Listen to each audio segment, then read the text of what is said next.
Nous proposons aujourd'hui les rotules Mevotech Supreme, inférieur MS 25532 et supérieur MS 25506, compatibles avec les modèles RAM 2500 et 3500 de 2024 à 2014. Conçus pour exceller dans toutes les conditions de travail, les rotules Mevotech Supreme sont équipés de roulements frités graissables pour une durabilité accrue, ainsi que de la visserie et des accessoires d'installation inclus.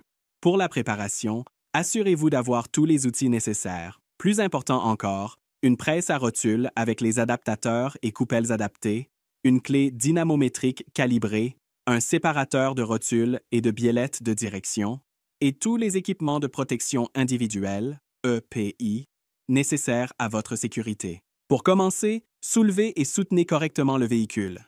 Retirez la roue, retirez l'étrier de frein et suspendez-le solidement afin de ne pas exercer de tension sur le flexible. Retirez le support d'étrier et les plaquettes de frein. Retirez le disque de frein.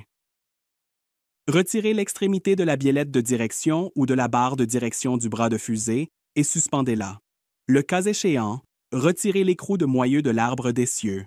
Retirez ensuite les 3 boulons qui maintiennent le pare-éclaboussure du disque de frein, puis retirez ce dernier. Desserrez les 4 boulons de l'ensemble moyeu-roulement, puis retirez l'ensemble.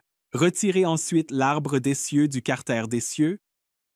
Desserrez l'écrou de la rotule supérieure. Retirez l'écrou de la rotule inférieure. Utilisez une presse pour libérer la rotule inférieure.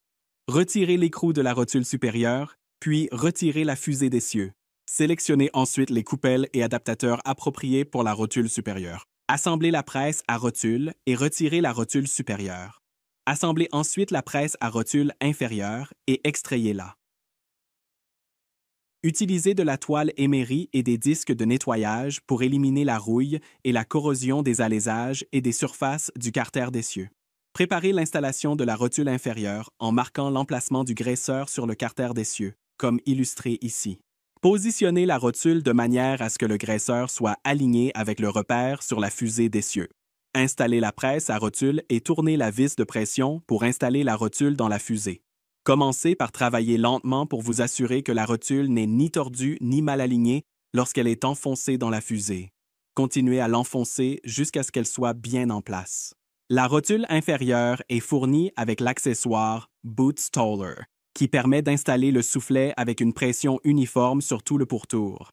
Une fois la rotule inférieure enfoncée dans la fusée, utilisez le Boot Stoller pour maintenir le soufflet sur la rotule et vous assurer qu'il est correctement aligné.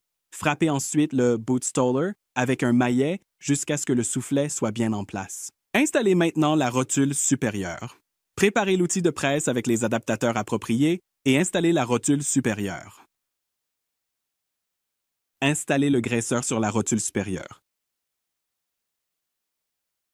Avant d'installer la fusée de direction, inspectez-la attentivement pour détecter tout signe de dommage ou d'usure.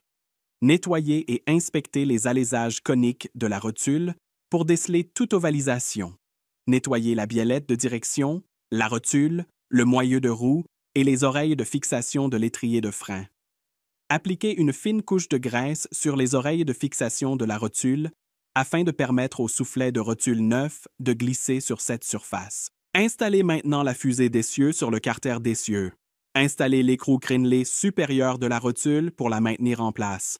Installez et serrez l'écrou inférieur de la rotule au couple initial de 35 pieds-livres. Ensuite, serrez l'écrou crénelé supérieur de la rotule à 70 pieds-livres, puis l'écrou inférieur de la rotule au couple final de 148 pieds-livres. Si nécessaire, serrez également l'écrou crénelé supérieur de la rotule jusqu'à ce que l'ouverture suivante soit alignée avec le trou de la goupille fendue, puis installez la goupille fendue. Assurez-vous que le carter d'essieu pivote librement sur toute l'amplitude de mouvement. Procédez au remontage du véhicule dans l'ordre inverse du démontage. Suivez toujours le manuel d'entretien d'usine pour connaître les procédures et les couples de serrage corrects.